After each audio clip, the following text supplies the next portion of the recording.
Hey there, happy Aloha Monday. You guys don't need to see that screen yet, do you? There, that works better. And also, how are y'all doing? Let me give the pups a little treat here. Okay, someone will grab it sooner or later. We'll see how long that takes. And how are you guys doing? Made it through a weekend and we are back. A lot of updates. And sorry, gang, by the way, Friday, I was thinking I'd do a live over the weekend. Yeah, and, I got an implant that they're doing, a dental implant, and I can handle pain pretty good. Okay, I got a pretty high pain tolerance. Dental pain, no, not at all, not at all. So hey there, guys, how y'all doing? I've got a couple people who said hi to me before my chat over on Restream started kicking in. So gonna say some real quick highs to Miss BC. How you doing, BC? I know you're probably one of those who have been following one of this case.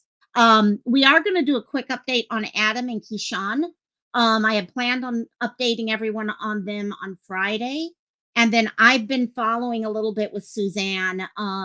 Basically, since it started, I was following on a low level. I have family in Texas. Some of you guys know I go visit San Antonio usually quite often. So that case has been kind of pulling me in there. And it's Domestic Violence Awareness Month. And here we are, another case of another woman who most likely has lost their life due to DV. And the husband is in jail right now, and they're still trying to pull things together so they can actually charge them with what they were probably, okay, allegedly guilty of. Time Magazine just did an article actually on that. Three different cases they covered. Okay. Let's see, Mamta, Misha, and who was the third? I forget who the third case was, but it was all the same thing that we've got these women who are losing their lives due to DV, and these smart guys. Okay. And it doesn't have to be a guy. Okay. It could be either way. I'm just saying in these cases, this is what it is. They thought they could get away with it. No, no. The proof is there. They just have to do. Oh, BC, did you send me a new? Okay, let me take a look at that. In the meantime, Ocean Tide, how you was hoping I'd see you in there. I was like, okay, where are all my okay, there they go. And I love it when I get to see you guys pop in there. I missed you guys over the weekend, that's for sure. I really missed you guys over the weekend. So on Messenger BC. Oh wait, which case were you talking about with BC? I don't see anything from today. Sorry, are you talking about from earlier in the weekend? Just let me know.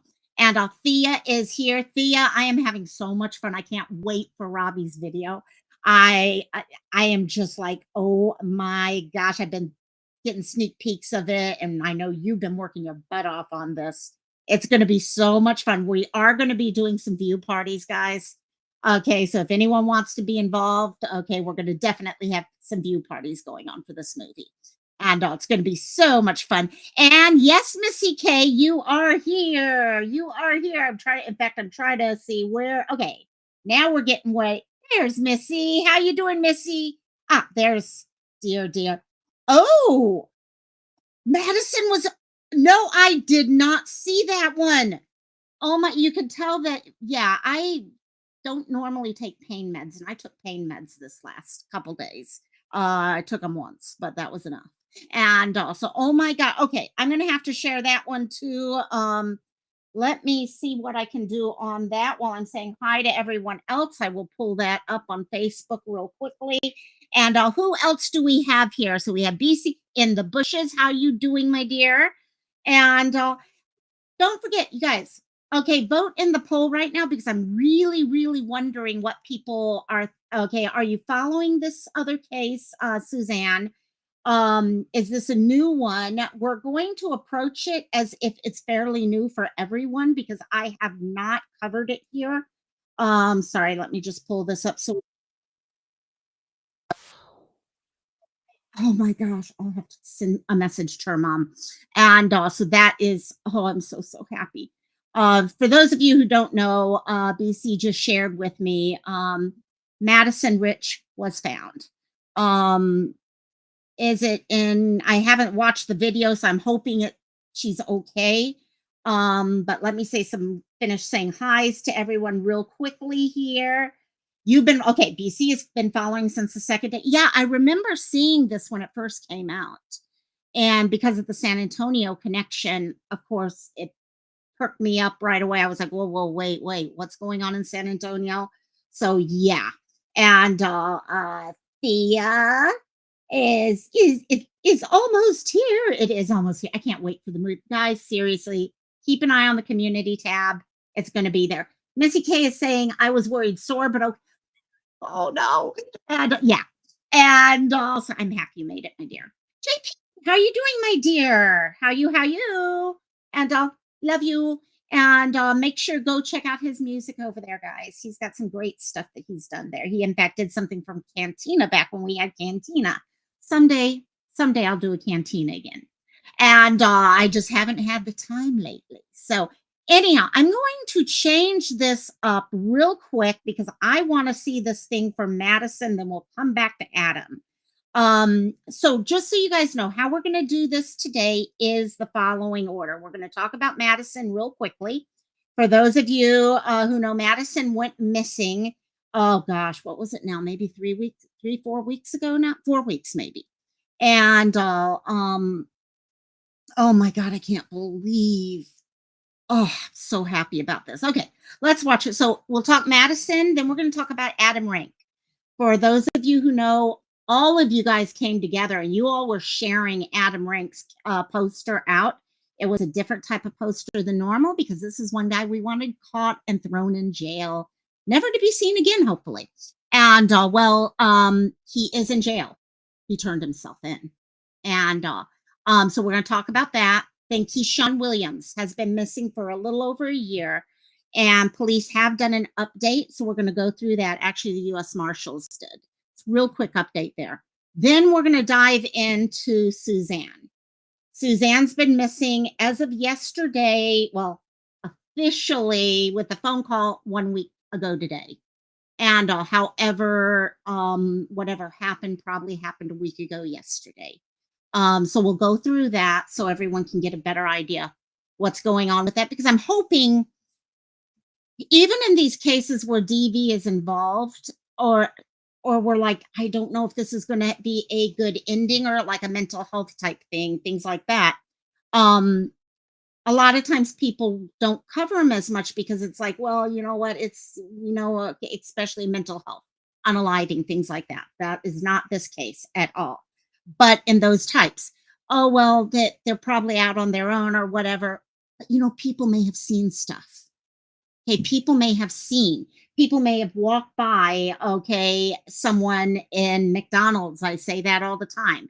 They may have been at a park and noticed someone there. That's why it's important to share all these things out, because it's trying to connect with the people who have the information to help bring either closure or answers, one or the other. So let's go back to this real quickly. Let me see right about here. We'll go from and see what they say about Madison. That we have been following now for months. Lakewood police found now 18-year-old Madison Rich safe. She was 17 years old when she went missing back in August. Her 18th birthday was Friday. According to Lakewood police, they were alerted that Madison wanted a friend to pick her up and take her home. Police responded to that location and found Madison unharmed. They took her to be reunited with her family. Lakewood police says the family is asking for privacy at this time. So we will, with that, just letting people know she's found. That's enough. We don't need our answers or anything else like that. All that matters is she's with her family. I know family were hoping she would be returned to them, okay, before her 18th birthday. And it looks like all that came together. So, oh my God, I'm so happy about that one right there, because I was really, that one was concerning us. And the longer and longer we go in these cases, just the harder it gets, because we really don't, you never lose hope, but hope for what is what the question becomes. So let's move on. I'm so glad yes, BC. I am so glad she's safe. I mean, so glad. And so yeah, that is super super, super freaking good news. And hello, hello, hello, Miss Sleuth Mom. How you doing, my dear? And so Adam, this was a who got Madison Rich. Madison Rich was found. Family is asking for privacy, and also the news did a quick 30-second video just saying that she had been found, and that's good enough. That's good enough right there. And also, and this one, you know what? I was so freaking happy when I got this information. It's interesting because I actually had two people contact me about this within about 20 minutes. First, Save Robbie actually sent me some stuff about Adam being found. And then I got something from Mo, who also let me know that, hey, he had been found also. Now, you guys might remember all of us came together a couple weeks ago to share out this monster, this jerks, okay, poster. This guy was wanted basically on both sides of the mainland, okay, for hurting children. And he unfortunately had been caught and was in jail, bonded out before police recognized that he was wanted on the other side of the country. Okay, also, because they were in the beginning of their investigation and they hadn't gotten to the point of actually making charges together. So, anyhow, he has been caught. Surprise on this case is that when he was caught, it wasn't okay. A couple of us had wondered whether or not he was, and let me just pull this up. He was due for when he disappeared from jail. Okay. He had bonded out. He was in jail for a couple of, okay, for the pedophilia, the torture, the other things, and he had bonded out, but he had a court date coming up. That court date I thought was October 10th. I may be off by a day or two, but somewhere right around that time frame. A couple of us talked privately and we were like, it'll be interesting to see if he shows up. And I remember myself saying, oh, hell no. He's not going to show up. There's no way he's going to show up. Guess what? He showed up. Hey, Seal, you got your tardy slip right there. Please, mods, give her her tardy slip. Unfortunately, no, you can't do it. I'd have to do that one, wouldn't I? And also, but yeah, I'm like, no way he's going to show up. Okay, he just ran. There's no way. He did. He literally showed back up, and now all of a sudden he's like, okay, you guys should be giving me bond again. Okay, while we're waiting new all this other stuff. And oh my God, I'm like, you are freaking kidding me. And it just drove me crazy. There, Sleuth Mom with the emojis, my puppy emojis. You guys, because, ooh, video call. Video cool. There we go. So, anyhow, this came out. He turned himself in, and over time, he ended up. There were a lot of confusion about bond because the jail records are showing that he has bond. However, everything else out there says no bond, and I can't believe any judge would give him bond again. So I'm going on the idea there is no bond. Okay, I'm shocked he turned himself in. Seal, I cannot believe this guy actually turned himself in. Okay, but let me real quickly show this again real quick. Look at these. It's gone already. Okay, remember the original picture with that little mustache and stuff like that? Notice how he's also gone and changed his looks again. That was something we talked about, that he would change the way he looked. That was one of the biggest concerns we had. He did it again. Not much. Okay, he didn't have the handlebar mustache at the time and all. It was more like that and a little bit more, okay, of a beard. But he definitely had done all that. So something made him, it'll be interesting to hear what his thought is. We'll probably never know the real truth.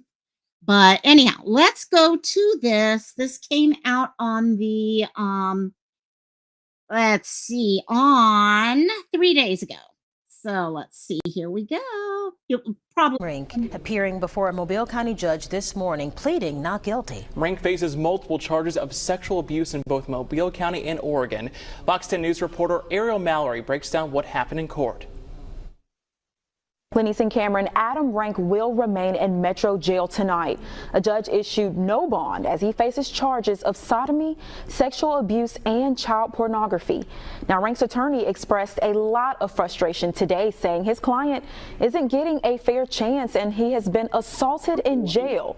Well, the district attorney's office disagrees. They are now wanting to harm people and not let the court system proceed as it is intended to proceed. okay. This guy, I know he's a lawyer. He's just doing his job. I get it. I get it. I get it.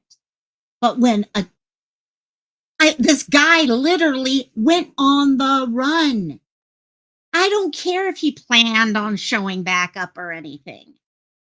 Okay, he has his glasses. All of a sudden now this. I mean, all these changes. I think you're right. Maybe he was running out of supplies. It's getting a little harder to hide now that other people know who he is. Okay. Hey, cat mama. Hey. And it's just, and all of a sudden it's like, well, he should be treated special because he turned himself in. No. Thank you for turning yourself in.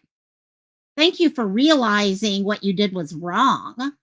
But guess what? You are a freaking danger to society right now, as far as I'm concerned, because you could not even stay on bond the way that you were supposed to stay on bond. Sorry. For the first time, we're seeing Adam Renk since he turned Look at that himself look in now. to Metro Jail Tuesday afternoon. Officials say Renk had been on the run for almost 2 months. Now, let me take it back just a tad real quickly. I paused just a little too late. Okay. Take a look at all these pictures here. They kind of have a similar look. Yes, DC. This is the guy who was hurting children and was wanted on 2 different sides of the continent. And I mean, you can see all these. Yeah, he's got the bald hair. Well, that would have been very easy to fix with a wig. Okay, but you could see all these changes he was making. Okay, little things. Okay, first of all, okay, not fixing up the mustache and just letting it go. Now all of a sudden, let's shave, get a little more clean shaven. For almost 2 months, as several charges of sexual abuse were pending against him, including sodomy, child pornography, and sexual torture. In Judge Zach Moore's courtroom this morning, Renk pleaded not guilty to the 5 new charges he's facing. Judge Moore also ordered he stay locked up on no bond. A decision Renk's attorney Kyle Henderson tried to fight. Henderson voiced his anger and even called out Mobile police, saying they need to, quote, get their ducks in a row, referencing the number of times warrants have been issued for his client. He turned himself in as requested, and after turning himself in, he has been assaulted in the jail where he now is in solitary confinement. According to the district attorney's office, Renk has been... Honestly, I'm kind of surprised they didn't put him in solitary to begin with. With how this was on the media in both locations. And I will be honest, I'm kind of surprised they didn't put him into solitary to begin with. Okay. And no, 2 wrongs don't make a right. Just because he's an asshole, evil man, okay, allegedly, does not make it right for other people to hurt. And sorry, that is something I do know deep in my heart. But there's not a part of me that doesn't say, you know what? Maybe a little punishment on his end. Yeah, come on, what he did to these kids? No. Yeah, and then to have the gall to say, oh, I'm not guilty of all these other things, including running and stuff like that. Yeah, and that's the thing, Seal. I mean, I do have to say when, okay, his lawyer says,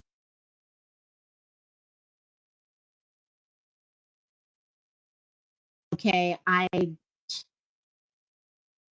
this guy has gotten away with a lot of stuff because I think people aren't acting on the arrest quick enough. And part of this is not their fault that, okay, one side was still in the investigation. That's where I was hoping maybe there was a way if someone's so close, they could have alerted something, but evading police and says he changed his appearance. State prosecutor Teresa Harris says a neighbor witnessed Renk packing up a camper several weeks ago and not returning. According to prosecutors, that led to a federal warrant. Renk faces similar charges in Oregon. The district attorney-elect calls it some of the most heinous crimes she's seen in her career. He is probably one of the scariest sex offenders I've ever had to deal with during the course of my career. There is in America the presumption of innocence. I get it. But people have gotten so far off kilter. Now, preliminary hearing for. The problem is, yes, there's a presumption of innocence. Okay, and I'm all for that. But when you go and run away like he did, I mean, come on. And you have these other alleged possibilities out there, and you know what, I'm going to believe these kids when they're saying that, and we keep seeing repetitive behaviors and stuff. I'm worried about what happened during those weeks that he was missing, honestly. Okay, and I'm sure police are looking at that. I'm sure they're going and questioning him and pushing, but what if he doesn't answer questions? Okay, yeah, I'm sure whatever happened in the jail had to be less than what parents would do. Oh, hell yeah. Exactly. All 7 charges is scheduled for November 14th. In studio, Ariel Mallory, 1 month from Fox now. 10 News. All right, Ariel, and we just got this statement from the DA. It reads, quote, "We are thankful we can begin Adam Renk's prosecution and seek justice on behalf of his victims. Renk is charged with multiple counts of sex abuse and sexual torture of a child, as well as child pornography charges. These are very serious charges, and the state stands ready to prosecute Adam Renk to the fullest extent of the law," end quote. I do have to say, guys, again, thank you all so much. Those of you who shared out his poster, all those things, because I'm hoping nothing happened while he was out. But if something did, if someone recognizes that picture, it will help them be able to speak up. And yeah, and that's the thing. Okay, yeah, the child told the police. And it's just, this guy needs to be, okay, yes, give him his day in court, okay, to prove whatever he needs to prove, okay? And if that jury finds him guilty, he needs to be put away for as long as possible. Personally, I don't think he should ever be out again myself. I mean, this guy has too much of a background. Okay, we're not talking, this is just, yeah, it's scary. And so the child's mom, and that's I need to go back to that one. I don't know if I read all that one. So I need to go back to that one for sure and read all that. That is sick. But we see that. How many times do we see that happening? Okay, where parents allow stuff. Okay, I mean, how many cases are we looking at right now where parents are involved and stuff like that? It's just, oh. So anyhow, let's move next to, let me real quickly, Keeshaun. You guys might remember Keeshaun. We talked about, well, when he first went missing. Okay, out of Cleveland. This is another Cleveland, Ohio case. And we hit the 1 year, okay, a couple months ago. And there was a little bit of updates and stuff like that.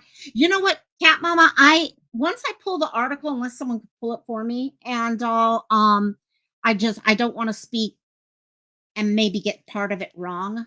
And that's my only thing. I don't ever want to say something and accidentally get something wrong if I'm not firm enough on it. And but Keeshaun, there was a little bit of discussion helping get the word back out, because after a year, okay, he had left a party and was last seen in an SUV with some other boys.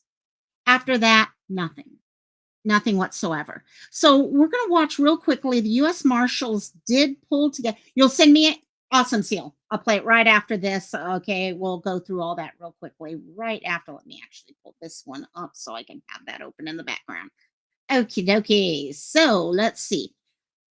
Let me pull up the marshals. So what they ended up doing was doing an update, because what was interesting is some of the information that Update on initially, Saturday. there we go, initially given to us was not real. In the end, it turned out not to be factual, but other parts were. And I think now the police really need to get some other people to recognize some stuff. They're hoping, they're pleading basically at this point that they're at a point that they need anyone who was there who may have seen something and not wanted to speak up at the time. I'm sure there's a lot of that going on in this case, to be honest. People know. People know what happened to Keeshaun. People know where Keeshaun is. That one's 100%, 100% right there.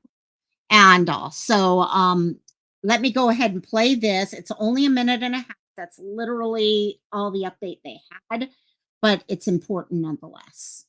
June 17, 2023, over a year ago now, Keshaun Williams went missing after attending a house party in the 6000 block of Gertrude Avenue here in Cleveland, Ohio. That was the last time people have seen or heard from Keeshaun. Recent developments have provided additional information regarding his disappearance, and we are now seeking the public's help to continue to aid us in getting answers and ultimately locating Keeshaun. We have reason to believe he was last seen walking away from the party and entering a dark-colored SUV with a group of juvenile males. Early on, there was information that was released that a black Jeep was involved and was a suspect vehicle. That had been vetted and is not accurate. However, this... Just so you guys know, if you go back to the thumbnail, I have a picture of the SUV in it. And they could actually see other people in the SUV with him. That's why I'm saying there are people who know more. Okay, they know a lot more and they're just holding back. And I know there's fears that go with that. Okay, whether it's a snitching thing or whatever. But there's a whole family right now who has been missing Keeshaun now for a year and 3 months? This new information regarding this dark-colored SUV is accurate, and we believe it to be true. Since that night, like I said, Keeshaun has not been seen or heard from. We have continued to thoroughly vet any information or tips that have come forward. Detective Corrigan and I are the leads on this investigation. We have been and continue to handle any tips and information that come forward to date. Our hope and goal is that anyone that sees this reaches out, calls the numbers provided, and provides any kind of information that will assist us. It could be a small detail, anything that will help. We've gotten recent calls, and that's how we've come across this new information that we received that we're updating everybody with today, and we continue to hope that that happens, regardless, again, of how simple it may be. Thank you. So there are other people who are able to... One second, that's in my ear driving me crazy. There are people updating. Okay, people are talking. So if there are other people out there who may have the next bit of information to be able to go from, okay, no, the Jeep is not real, but yes, there was an SUV and there were 3 people. Now I can help you with the next step. Someone out there has to have that information and can help out by sharing that. And so let me real quickly switch over. I'm just checking to see if I see anything else on Miss Seal. Were you able to send that by any chance? If not, while you're sending it, and I can stop us in the middle, or we can cover the other part at the end of the live, I'll keep an eye out if you get anything with that, because then we can share with that. But let's go ahead right now and move us over to discussing... One second, let me just get here. Yes, Cassie, I know I love you, my dear, but you're driving me crazy. It's like, I want up, I want down, I want up, I want down. Sleuth is saying, I don't know if he actually realized anything was wrong. I think it's more like he knew he was going to get busted and be in way more trouble if he did. And that's very possible. You're 10 minutes behind. God. So, and that happens. That does happen. But no, and it could very well be that. Okay. He might, you know what? Think of it this way. You know you're, hey, Siren, how you doing, my dear? And by the way, we are rescheduling that whole okay taste thing for the sour. That is going to happen, and we're just working everyone's schedules. So, oh yeah, you're just late. You're late to everything, Sleuth. That's all it is, girl. No, but no, think of it this way: if okay, you're out there walking in a mall, okay, or not even a mall, just a local town, walking into McDonald's or something like that. And you know your name has been shared, your picture has been shared. No matter what you do, you think everyone is staring at you. Okay, think about it with even us. If we have as a teenager a zit right there on our nose, or even at the age of 53, a zit right there on our nose, okay, we feel awkward walking everywhere. It's like, oh my God, everyone's looking at me. Yeah, no, I'm sure that everyone's looking at, and you're doing that is what this guy has been going through times 100 probably for the last couple weeks. And yeah, Sleuth, you're probably very, very true right there. The tastings, here's all of my sour stuff. I'm not going to open them up, even though there is a picture there. It's rescheduled for right after the movie premiere. Okay. So we are definitely with that. But yeah, in fact, I have to say let me ask you guys here. How many of you guys have ever heard of Kool-Aid watermelon? Well, Kool-Aid pickles? I had never heard of them till Siren introduced them as part of this. So I had to make some, and they've been sent. They're really, really marinated by now. And but I have 2 flavors of them: a cherry batch and a fruit punch batch. They're good. Sorry, Siren. I broke down. I ate them. I ate one of each is what I did. It's so good. But yeah. So that night, guys, the night of the movie is going to be a fun night. Because yeah, you want in. So okay. So let me check real quickly. Let's see. Miss Seal, where did you send it to me on? Is it on Discord or Facebook or what? I'm just checking right now before I move on. No, I do not want to open up BattleNet. Why am I opening up BattleNet? Ay. Okay, let me see. Where is it? Let me see if I can find where she sent me it. I can't find it, girl. Was it on email? That is weird. Let me try this. Hello. Okay, let's try that. Okay, let's see. Messenger. Why am I not getting it on Messenger? Did you send it to my Cindy one or the other? Oh, wait, there. Now it came in. It literally, oh my God, that is so weird. I literally sent you the message saying hello before it even got to me. Something is weird right now. Okay, let's go over this article and then we will move on to the discussion about Suzanne. Let me just get this up so we don't have any of Miss Seal's information pop in. Okay, there we go. Now let me share this. I'm still trying to get used to Restream. What is it, Scott? And oh my gosh. Well, oh my gosh, I just saw why you said that. That is funny. Now you wear a zit star in public. I love it. I love it. And also, yeah, I was horrible when I was, it's like no matter where. Yes. And also it's a zit scar, whatever. They do have those now. Actually, you're right. They literally have, yeah, no doxing you. Oh my God, that happened to me one time and on someone else's channel.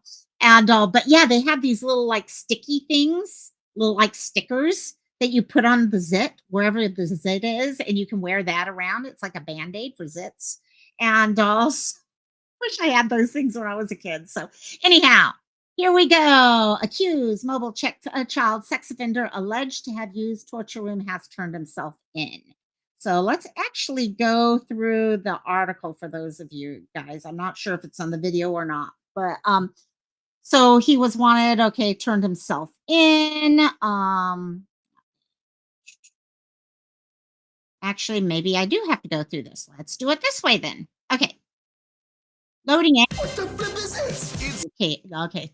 So we'll talk for a few seconds until that wonderful little button pops up that we all love that says skip the ad pops up and or we can, oh, I used to love Whose Line Is It Anyway? Anyone who's ever done improv, okay, those are the little games you play during improv classes. And oh my God, I hated the ones where you would make up song lyrics at the same time, but like the ABC ones and all were just great. Okay, here we go. It didn't let me. On the search for suspected child predator Adam Renk.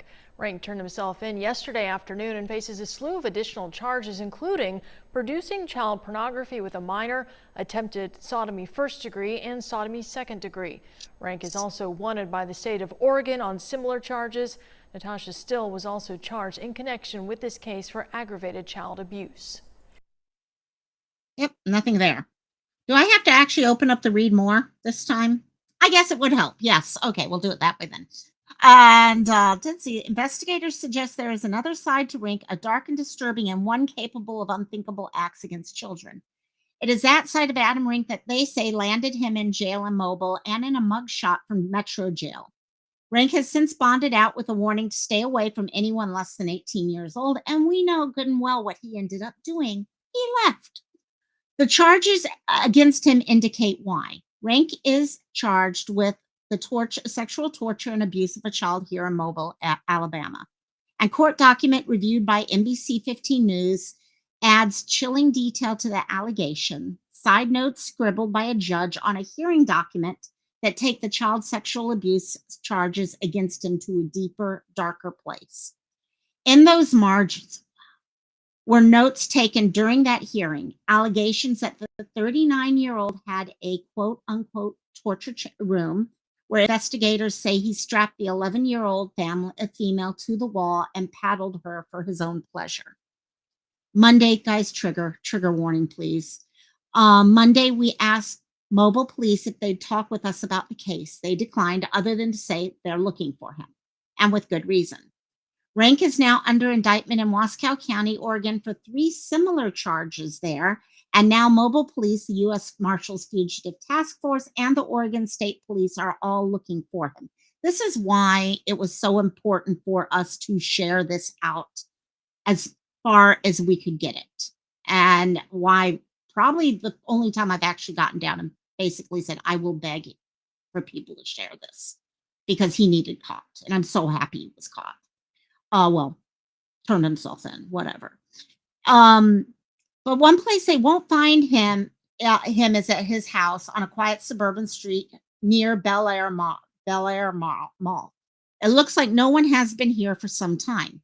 Unlike most houses on the dead-end street, the house shows signs of neglect. There's no way to know for sure if the alleged torture room is somewhere inside those walls, but at least one neighbor spoke with the news to say she's aware that something isn't quite right with that house. One clue was a man dropping off flyers warning of Renk and the charges against him. She assumed it was a police officer, but more likely a concerned neighbor since the photo was taken from a mugshot publication. And there was something else unusual, she said, a converted ambulance she has seen at the residence, which we shared that picture. Police in both states now say they're looking out for that also. A converted ambulance, they say, is what Renk is known to drive. We saw that ambulance on his YouTube channel. And detectives say there is another player in this disturbing drama, one already arrested, they say, for a supporting role. That was the girl. Is that the girl you were talking? Was that? Okay, I know this girl was arrested. Is she also the mother? Sorry, I should just read it. She is Natasha D. Still of Irvington. According to the criminal complaint, Still was charged for allowing another person to restrain and strike the child with the paddle. Police know where she is tonight, which begs the question, where is Adam? Mobile, Alabama, Wasco County, Oregon, or someplace in between? And with whom? It's a lot to cover. Okay, got it. So is that it? She is the mom. Okay, got it. So And this, I'm going to put this article in the chat for anyone who wants to take a look at it later. There's a lot of stuff in here. I do remember I don't know why I didn't put that together in my head at the time. Shows you where my mind, yeah, that's where my concern was, is the fact that when you read this and read what he did, okay, and I knew she was still in jail. She did not bond out. She was not able to bond out. She needs to stay in jail too. Yeah, exactly. As a mother, that's your primary job, is to make sure your child is safe. And that's why I'm got issues with a certain mother out there right now. So, but yeah, a couple mothers out there like that. But anyhow, yeah. Yeah, we don't want people to know that Seal is, yeah, Seal is called Seal. Yes, exactly. And also, okay. So thank you, Seal, for sending that one. Thank you so much for sharing that. And let me switch us real quickly now to Suzanne. Okay. What I want to do is start off with this video.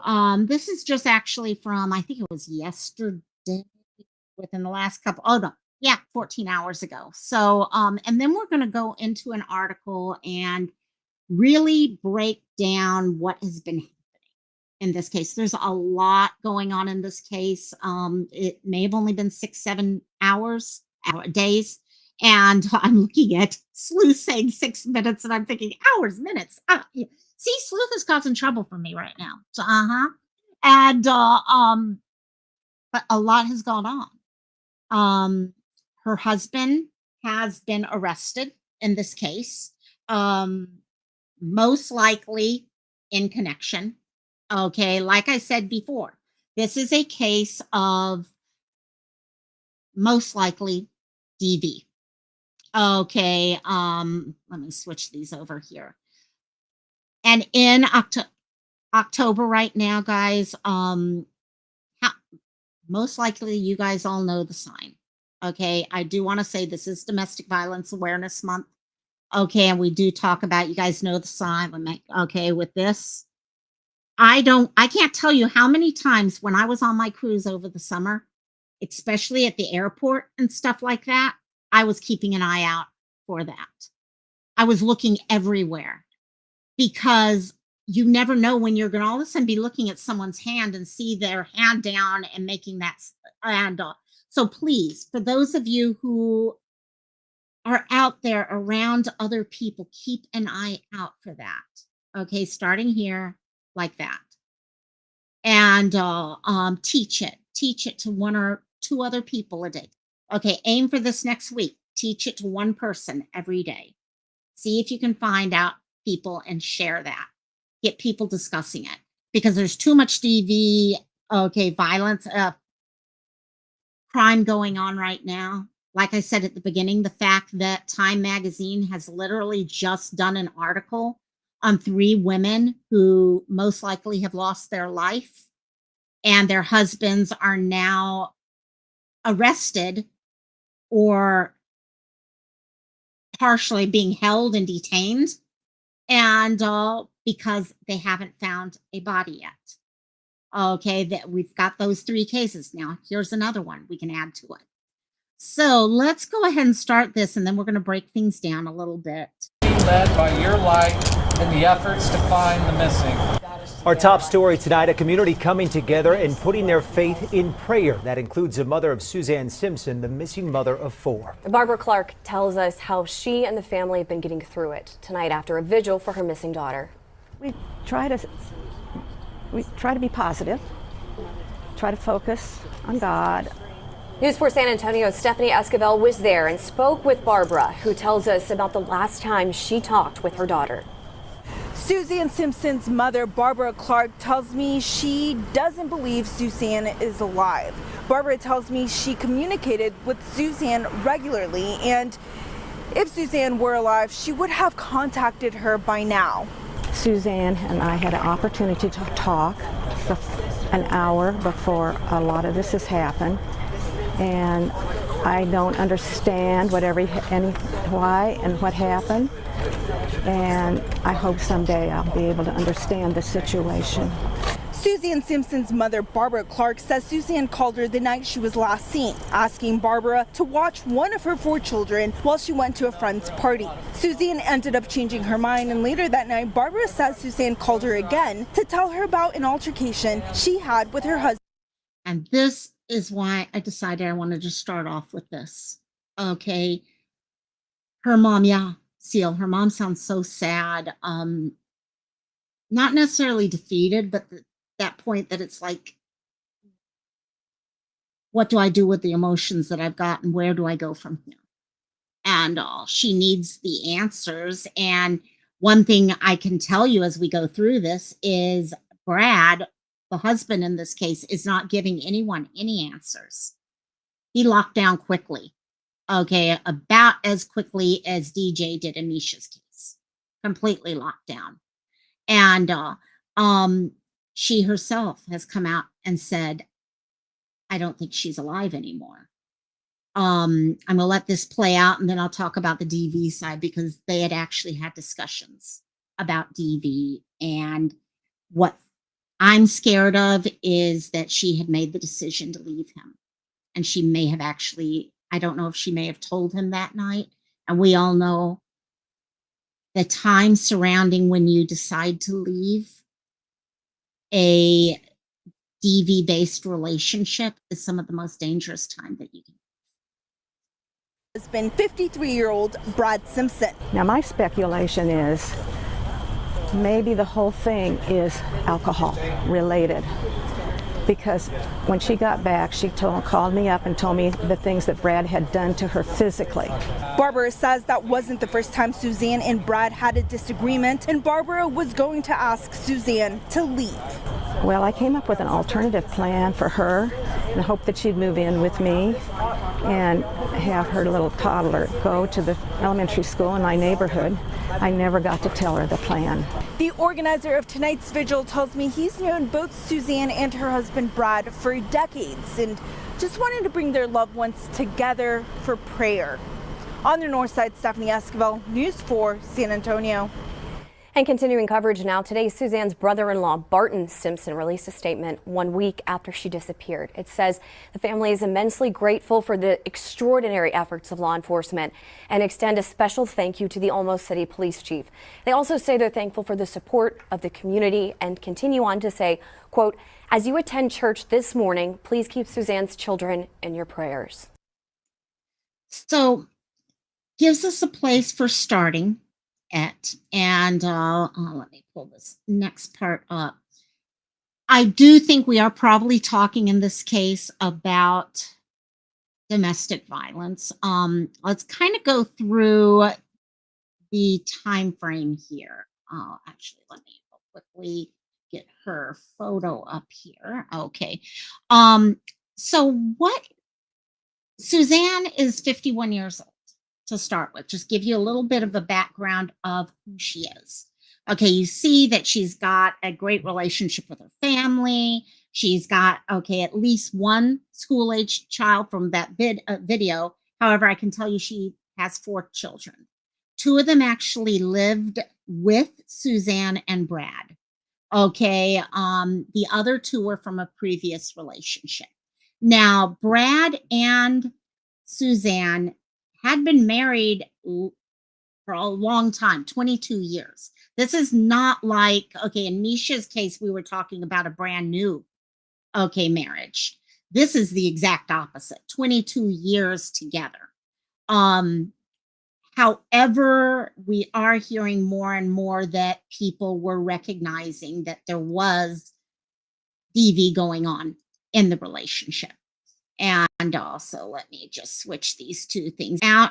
One of the things, just to let you know, they were looking for her today and still have not found her. So let's start by actually, let me just set this up. Yeah, so sad with these families, because you see, and you've got families, you've also got the friends of the families, the guy who put that prayer service together. He had been friends of the couple for decades. So think about this. You guys, how many friends of your family do you know of that have been married for 20 years? Okay, I'm sure you can think of a whole handful of them. Okay, and all of a sudden to find out that one of them has gone missing and the other one is being held in jail in connection to it. I mean, it throws a lot of, okay, second guessing of everything. Could I have seen something earlier? All these questions start popping up. Okay, no problem, my dear. I can't wait till November when we're at least an hour closer for you guys. I really can't wait for that. And why did oh my gosh, my phone on my computer just went black for a second. I hate when that happens. Um, the daughter had to have been with them according to grandma. Wow. I hadn't read that part yet. Wow. Yeah, I know they had okay, so how we started, and then we'll go over the article, but I wanted to at least go through October 6th and 7th with you guys time frame. Okay, sleep well, my dear. Hope the kiddo goes to sleep nice and easy, though. Seal, thank God. With the dogs, I just tell them to go to sleep and just pray they do. But yeah, they usually do. So October 6th. Okay, both of them, I can tell you this from everything that I'm seeing right now, we're looking at a very well-off family. Okay, and that's one reason right now we're looking at a $2 million bond for him. Okay, they've got multiple properties, it looks like. Okay, they live in a really nice area. She's a real estate agent, very successful woman. Okay, very successful woman. So on October 6th, the two had gone to what I hear was a birthday party at this private dinner club that goes by the name the Argyle. So one of those places you pay membership fee, okay, kind of like an Elks Club type idea is what I'm thinking. They left the party and they headed home. Got home, and then around 10 or 11 o'clock that night. Oh, is it BC? Okay, I should just read Sleuth's Discord a little bit more off. I'm bad. Bad girl, bad girl, bad girl. And and we may do more deep dive in this, okay, because I knew I had to combine a couple things today. So if we need to come back and do a deeper dive, we can come back for a deeper dive. Around 10 or 11, a neighbor all of a sudden heard this loud argument going on. He could tell it was between a man and a woman. So he goes looking out the window and saw Brad and Suzanne in a physical altercation. We're not just talking about yelling at each other. Okay, what he actually says he saw was a physical interaction. Okay, part where he could see Suzanne trying to get away, and Brad was grabbing her upper torso, okay, to pretty much control her body and not allow her to get away. After about a minute of this going back and forth like that, he says neighbor says he saw the two of them head towards the west, a little bit out of eyesight and towards the west. During this, he said Brad still was not letting her go type thing. It was more like, okay, it wasn't like, oh, she just walked away and everything. No. It was still physical as all this was going on.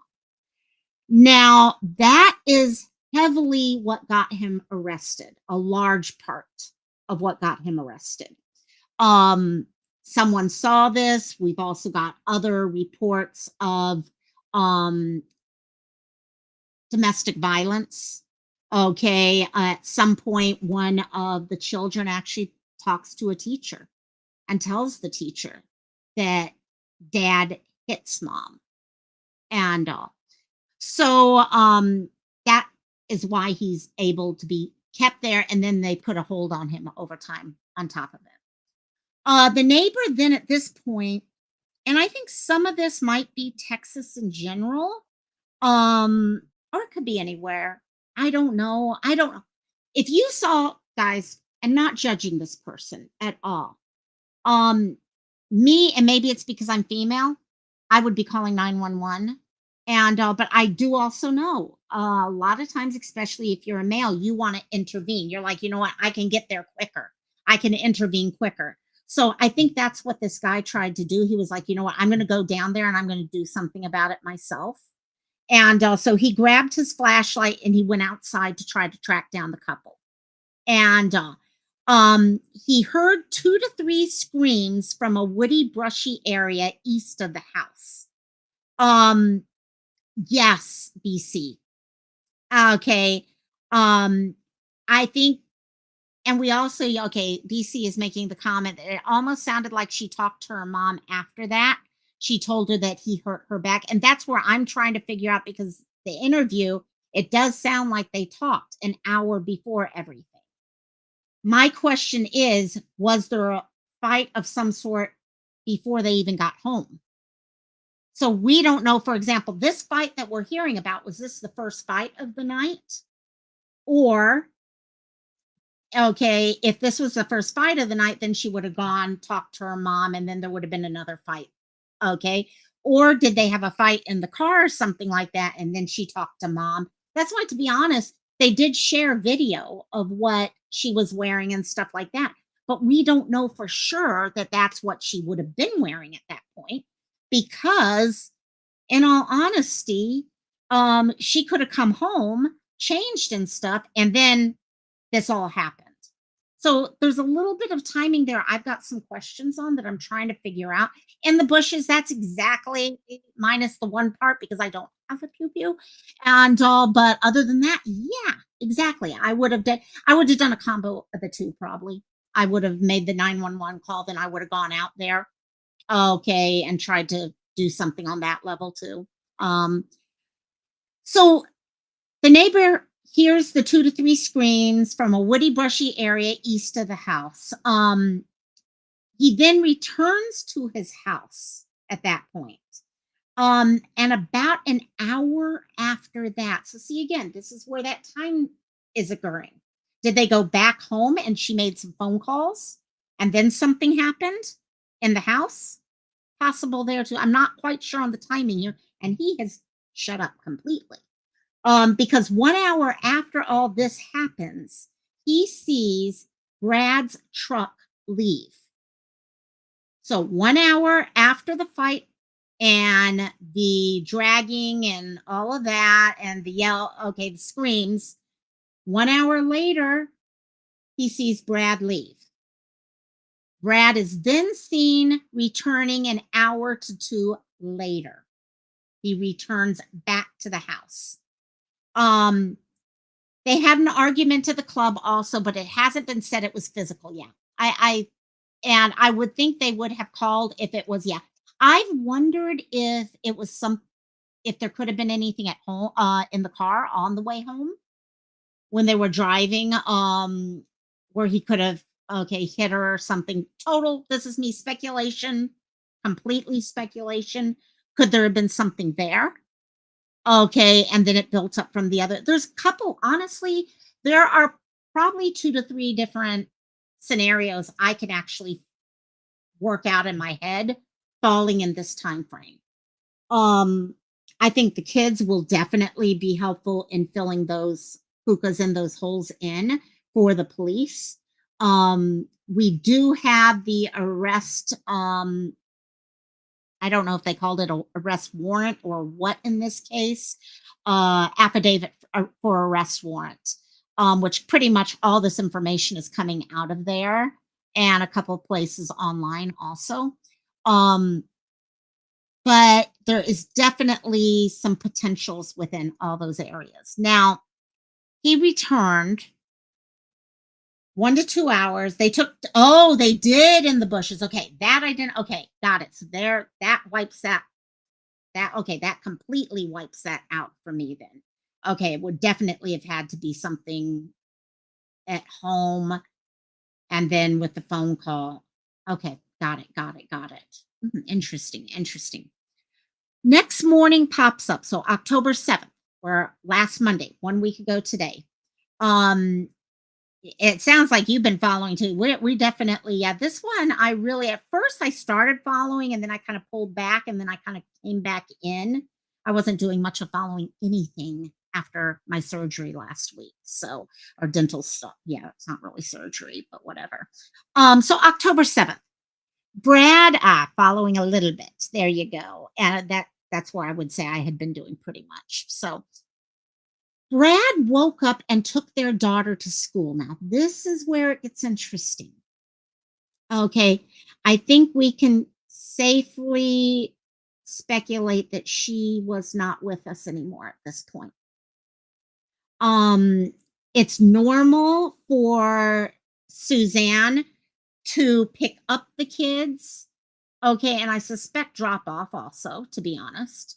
Okay, however, Brad took them.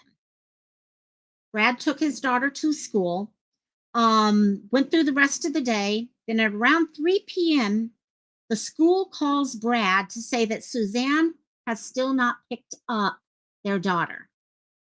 Again, Suzanne always picked up the kids, shouldn't have been an issue. So when they didn't, they called him up right away. And of course, he goes into the, oh, whoa, wait, what do you mean? Okay. And he makes the report himself of her missing. Interesting with this, and BC in the bushes, be interesting if you know a little bit more around this part. I had heard that Brad had called Suzanne's brother and apologized for all the problems he had caused. All of this at about that same time. That okay, so gets the call, needs to pick up the kid. He calls up his her brother, the one who wrote the Facebook post that was mentioned in that video, which to me is a huge. Why make a call like that out of nowhere? Apologizing for all the trouble you've caused and stuff like that. The other thing that gets very, very weird at this point is at a time where you would think he's pulling in with the family and leaning on family and active with the family and stuff like that. That's what families do when a loved one goes missing. See, okay, in the bushes, I'm hearing different things with that. Some people are saying it's the brother-in-law. I did hear both. I'm thinking it's her. Well, let me see. Wait. Let me see if I got it in real quickly. Let me see if it's in the affidavit right here. Let's see. It's not in that one. And sorry, I'm looking over this real quickly. I have the whole. Actually, why don't we do this? I'm going to switch this over and we can look at this for the timeline at the same time. So if there's questions, we can just go straight from there. That would have been smart to do from the get-go, wouldn't it? And I swear, when you miss. Okay, there's Bart and Brad. So there's two different people here that get involved. Oh, wait, you're right. The phone call, that would have been from there. Let me do this. Sorry. Yeah, his brother is Bart. Okay, and that was throwing a lot of people. So, okay. So here we go. Here's the affidavit. Let's just go through this instead of me trying to remember a lot of this. So, we've got Suzanne, we've got Brad. Okay, and this is where they were arresting him for assault causing bodily injury on a family member. They were able to do a couple different things on that level. Your affiant, Texas Ranger Jesse Perez, is a Texas peace officer employed by the Texas DPS. Serves okay, so all there. Okay, on October 8th, Texas Ranger Jesse Perez was requested by Almost Park Police Department to assist with a missing person investigation. I learned that the investigation was being documented under redacted. Spoke with OPPD Police Chief Fidel Villegas, who briefed me on the investigation. I know the chief to be credible and reliable. I learned from the chief that OPPD was dispatched to the house where they live for a missing person report. I learned from the chief that Brad reported his wife, Suzanne Clark Simpson missing. I learned she was entered into NCIC as a missing person under the number. I learned that the Simpsons and their two children reside at the residence, and that her phone was missing. Now, this becomes very important. I think it's in here, but just in case it isn't in here, her phone is not only still missing, her child, when one of the kids talked to the teacher, the daughter talked to the teacher, they mentioned to the teacher that dad would take mom's phone from her. Again, it's one of those control things that we see all the time happening. So I learned from the chief that on the 6th, the Simpsons attended a party at the Argyle before returning to their home. I learned that Mr. Simpson reported that at 3 p.m., he received a call from the school the next day, received a call from the school advising him that their daughter had not been picked up from school. He stated that she, meaning Suzanne, usually picks up the daughter from school. I learned from Chief Villegas that Mr. Simpson was uncooperative during the investigation and failed to attend the scheduled follow-up interview. Okay, so a lot of things that he started doing immediately. Okay, where they're going into next, he physically moved to a different ranch property. In the middle of this time with his wife missing and all, he's going to a different location. On top of that, they're interviewing all family. Okay. He is totally uncooperative during the investigation. And when they scheduled a follow-up interview, he never showed up for it. So they're getting all of these things that are just reading out as, double, triple red flag exclamation marks. He appeared to be separating himself from his family. I learned from, let me make sure this is still showing for you. Nope, it pulled it down as soon as I changed it. Well, that's good to know. I swear. I do miss StreamYard. I do definitely miss StreamYard right now. Okay, hopefully this is the right one now. Let me just make sure. Why is this not sharing this? Sorry, guys. Let me find one that, okay, let's do this. Let's do it this way. Extra. Image.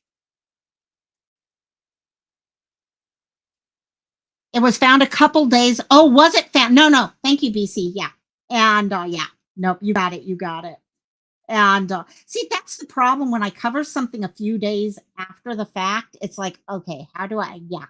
And okay, let me see here, window. Why is this not sharing? Interesting. Okay, we are not going to show it that way. Okay. I will just continue reading from it. For some reason, it doesn't want to pull up. So I'm just going to read from it real quick. They found her phone, didn't they? Yeah, yeah. And so, but it shows all these little things that are massive alerts. Okay, anyway, let me see. So I wish I could, sorry guys, I'm trying to figure out why this is not sharing it. It's not sharing anything all of a sudden. Okay, let me do this. Okay, now let's try it that way. You see, share screen. Sorry, gang. I seriously am ready to go back to StreamYard at this point, even if I have to have their watermark and everything. Okay, window. Okay, did that show? No, that's not showing it either. Okay. Yeah, there's been so much coming out. Actually, you know what? I'm just going to do it this way. We're going to go over to... You see it on screen. I just don't see anything on screen. That is really weird. Okay, thank you guys, Ocean Tide. You're looking at something? Can you tell me what it is you're looking? I'm trying to figure out what's going on here. This is really weird. How is it that I can't see anything on the screen? Ah, this is so weird. Is it the yeah, let me know what is it. Is it actually from the police that you're looking at, or you guys switched over to the actual news story? There should be a news story from ksat.com. I just switched over to that. Okay. I removed weird. Okay. I have no idea what's happening. I'm going to just read this and hopefully it'll come up. I am really ready to. Yes, I need donations so I can get back to StreamYard. That works. And I'm trying. Why is this not? Okay, let me do this. I'm going to add a new scene. Let's try it that way. Add media. Okay, we are going to add a screen. Would it let me add a screen? Why is it not doing that? Okay, got it. Okay, this is so, yeah, okay. Guys, I am so sorry. This is not normal. I literally have nothing on my screen right now. Okay, let me try this. I'm going to get rid of that. That gets rid of this. Okay.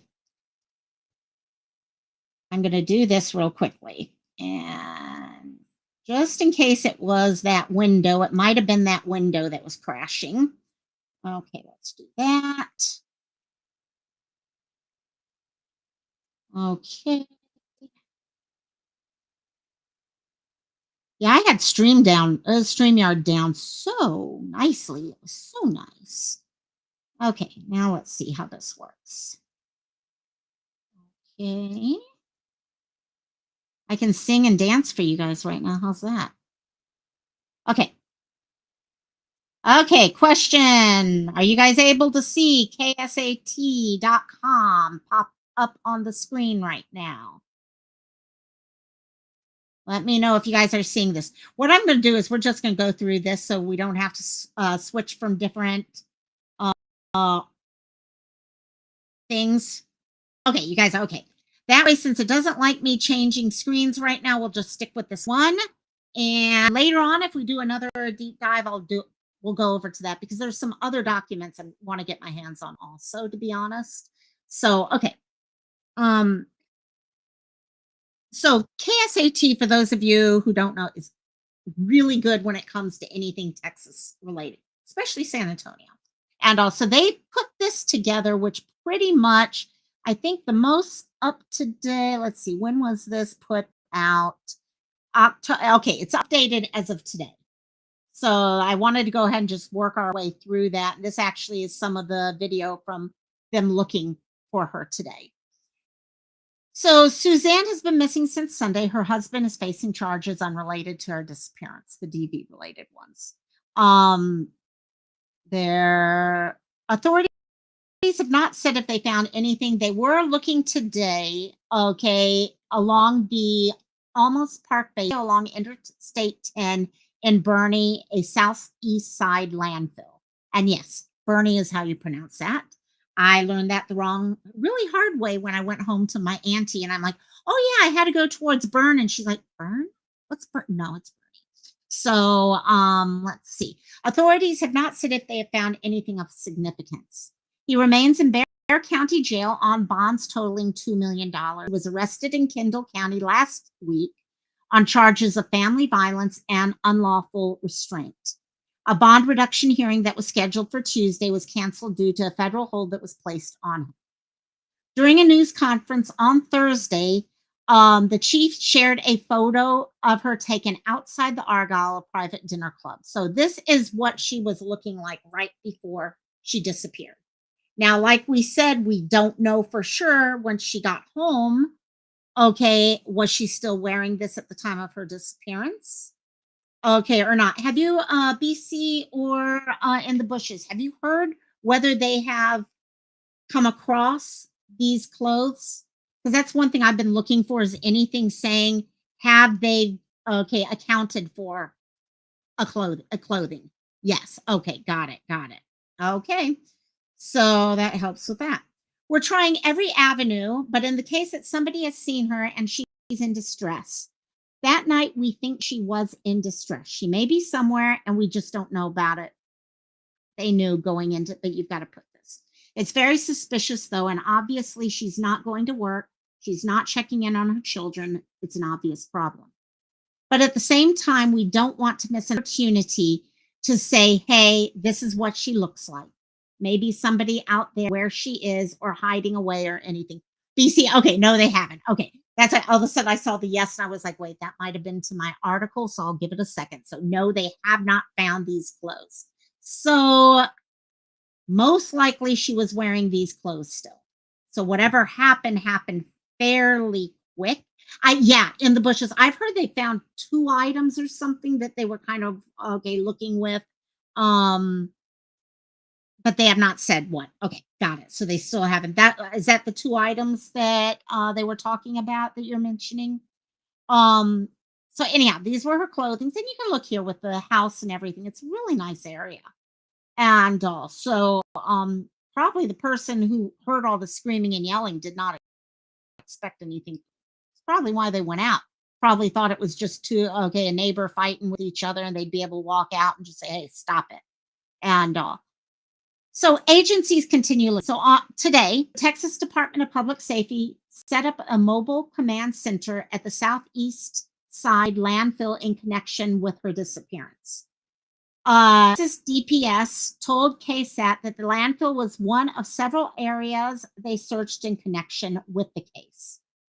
Last Friday, multiple agencies searched the 33,000 block of I-10 near the Highway 87, about a mile away from where he was arrested. The search lasted from 8 a.m. to 3 p.m. So we can kind of see that they're not zeroing in on just certain areas. They're checking all of the areas that pop up. Okay, area within a mile from where he was arrested. Let's check this out. They're trying to check anything and everything out that they can get their hands on.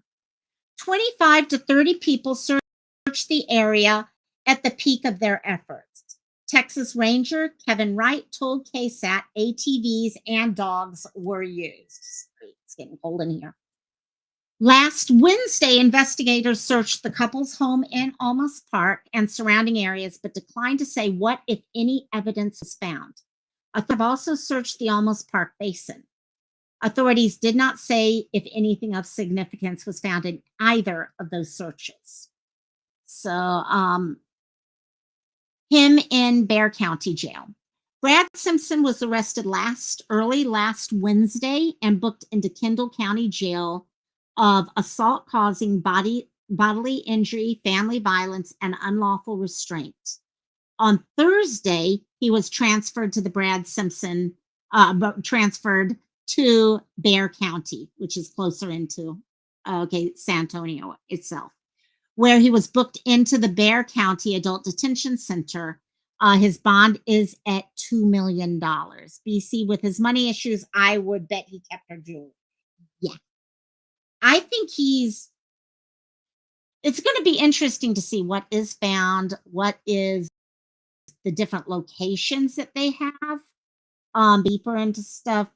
Family looks like it's just, there's definitely some connections. A lot of land, which for investigating, for searching, to me becomes an additional thing. The timing, though, I have to say, if he did something between the time of the screaming and yelling and him leaving and getting back between 1 to 2 hours later, at least, unless he moved her body again later, it's fairly nearby. And during the news conference on Thursday, October 10th, Villegas also said that Brad Simpson is in our custody, but did not confirm if Brad Simpson will face additional or upgraded charges.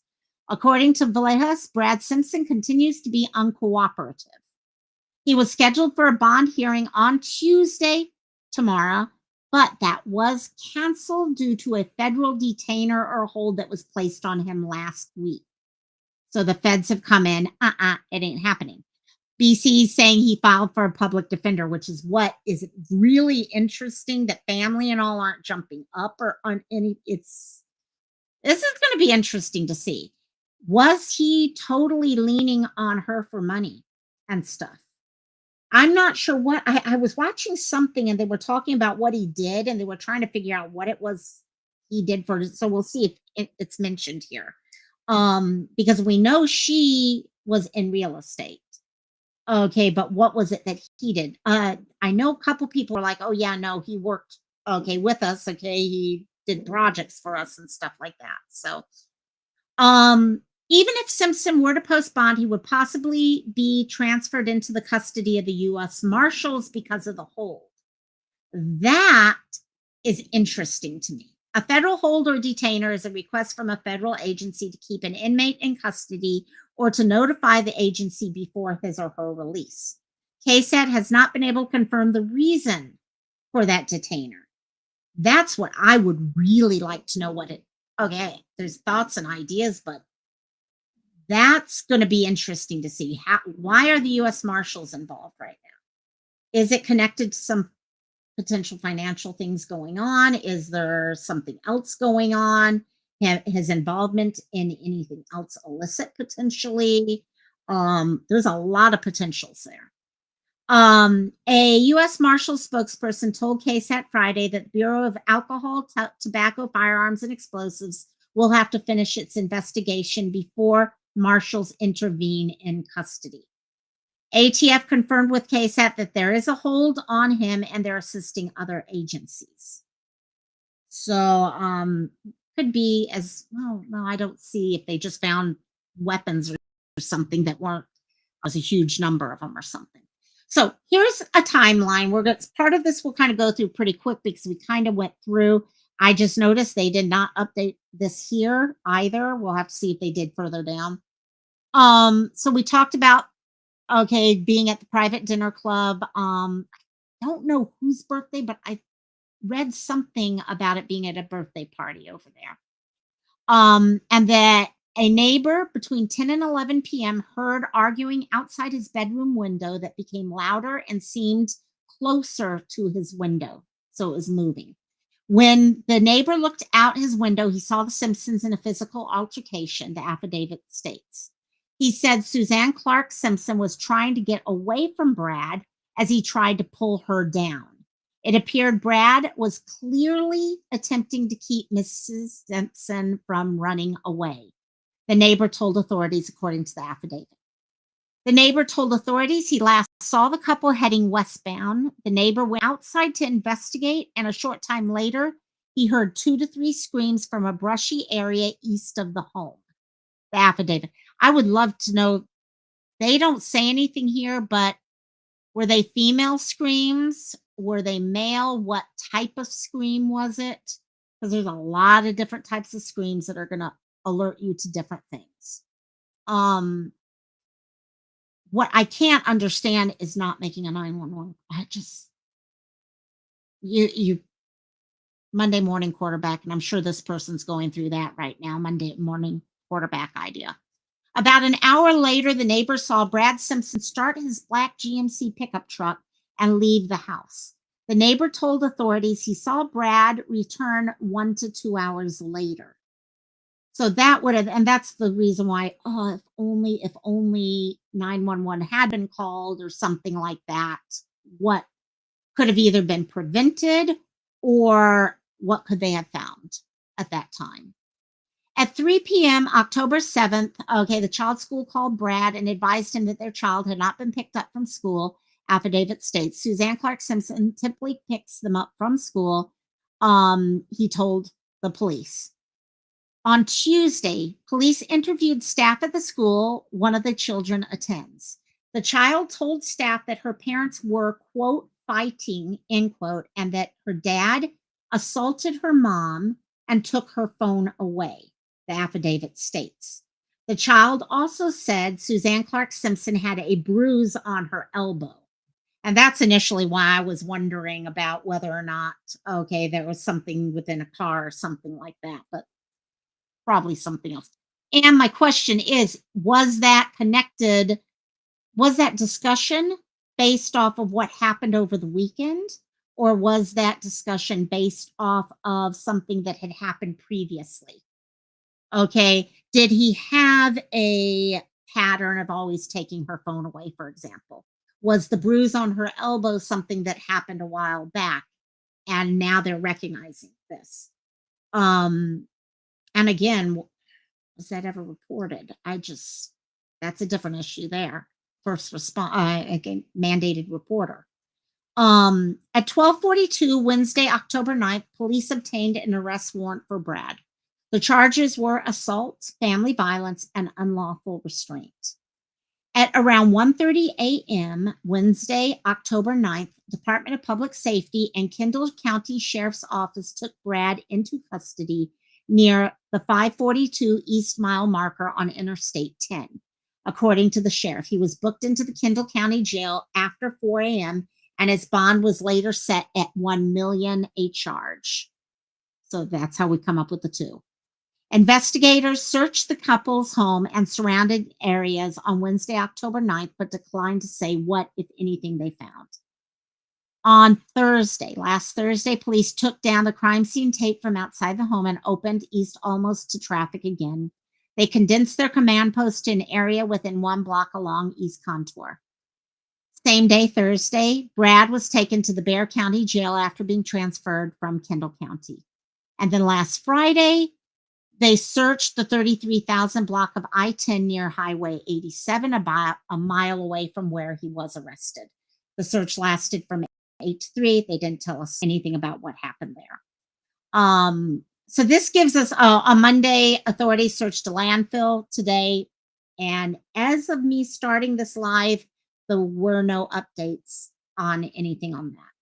Now, this gives you an idea of this area here. We've got a lot of wooded areas, that kind of suburb wood type areas. So you've got the Argyle way over here. Was a straight shot from there back to the house. Okay, it shows how close the original search area was. So Suzanne's mom. Okay, and as we've said, her mom, from conversations and interviews, she was planning on finding a way to help Suzanne get out of the relationship. And she had a plan put together. She just never was able to let Suzanne know about that plan. I just don't understand. I don't understand why it happened. It wasn't part of their life, says Barbara Clark, Suzanne's mother. Clark says she spoke to Suzanne 1 hour before she was last seen. She called me up and told me things Brad had done to her physically. Well, I came up with an alternate plan for her and she would move in with me. I just never got to tell her the plan. Reporter asked, do you think Brad is responsible for her disappearance? And she responded, I agree with that. I would like to visit him and ask him why. What happened? Is there anything you'd like to say to Suzanne right now, if she can hear you? Suzanne, we love you, we need you, and we're praying for you. Now, she worked for Nick's Realty. In fact, if you go to their Facebook, I had it pulled up here, but it was part of everything that crashed on my computer a second ago. And they actually had some reels where she was showing a house and stuff like that. Suzanne is a beloved mother, sister, friend, and professional realtor. Her Nick's Realty family is devastated by her disappearance and the reports of physical violence towards her. Along with so many others who love Suzanne, we will continue to pray for her.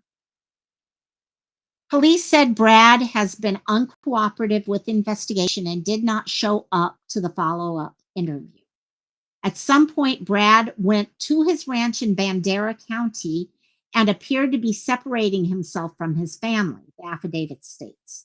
Almost Park Police Chief Vallejos interviewed Brad's relative, who said Brad, quote, had called him and apologized for all the problems that he called. So it was his brother. Vallejos said authorities are asking for tips about Brad's 2019 black GMC Sierra and whether it was seen in a suspicious place on Sunday, October 6th. So we've got the vehicle here. Okay. And what's so bad with the time that it would have been seen, it would have been dark.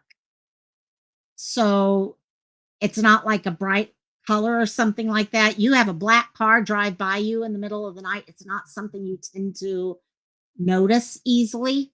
And, oh gosh. Oh, his is Nick's LLC. Okay, got it. He said volunteers who showed up to help search for Suzanne Clark Simpson provided much needed assistance to law enforcement as they continued investigating. So the mother-in-law of Suzanne Simpson speaks with KST. So Brad's mom. Okay. And they spoke on Thursday and said her family is devastated. Quote, I'm in total disbelief, Brad's mother, who did not reveal her name, told KSAT. We are a devastated family, and my heart does go out to families in these cases. We do need privacy, and that's all we're asking for because our only concern right now are these children and these grandchildren. The same day, the brother-in-law of Suzanne Clark Simpson shared a statement via Facebook regarding her disappearance. In a Facebook post, Barton Tinsley Simpson said their family priorities are to find Suzanne and comfort her children during this time. And these children are a wide variety of ages. There's a wide range there. And anyone who has children know they're going to deal with this differently. Okay, you've got something from a 5-year-old, I think I read, all the way up to probably, college age or close to it at least. And each of them is going to deal differently with this. Our family is devastated by the disappearance of our beloved Suzanne. We are doing everything we can to fully cooperate with law enforcement, and our first priority is to find her and bring her home. He continued by saying they're ensuring her children are protected while police search for her. He added that the family is desperately seeking answers and pleading for anyone with information to come forward. We greatly appreciate the public outcry and support, and we are aligned in wanting answers and resolution. We ask the public to respect our privacy, but we also deeply appreciate the outpouring of support. That's true, BC. It is newer. What was that? Wait, let me check that. 2019, yeah. So 2019 GMC, you've probably got some, let me check real quickly. 2019 GMC. I'm just checking real quickly what types of map systems and things like that. Yeah, they have Maps Plus on it. So, yep, they've got all of those types of navigation setups. So, yeah, there should be some pretty good follow-ups. The other thing is her phone last pinged at 7:15 or something like that. The morning of Monday morning, 7:15 in Almost Park. And that was the last ping that it had. Nothing after that. So not sure whether or not anything now that they found the phone that they'll be able to grab from that. BC reminds me of a berry tree. You know how many times, and with the name Suzanne, everything is just getting mixed in with that. But yeah, exactly. Belay has said authorities are asking for tips about I read that already. Let's see. He continued by saying they're ensuring the children are protected while the police search for them. He added that the family is desperately seeking answers. We asked the public to, respect. Friends struggled to stay positive. Two of Suzanne's friends told KSAT they're struggling to keep a positive outlook throughout the disappearance. The two were among a group of people, many of whom live in the neighborhood, who showed up after daybreak on Wednesday to help with the search. Her friends said they want others not to give up in the search. We just want people to keep looking for her and pray for her family and her kids, said Heather Affleck, who was known to the mother of 4 for more than 20 years. Wow. So these type of friendships, these are friendships that probably can answer a lot of questions, because if they've been close for that amount of time, most of the whole relationship that she had with him. So depending on how open she was, because not everyone is open with everything, but she might be able to help share bits and pieces with police that might help answer some of the questions that police might have, or how to work with him, because that's the other thing, trying to figure out how to work with him.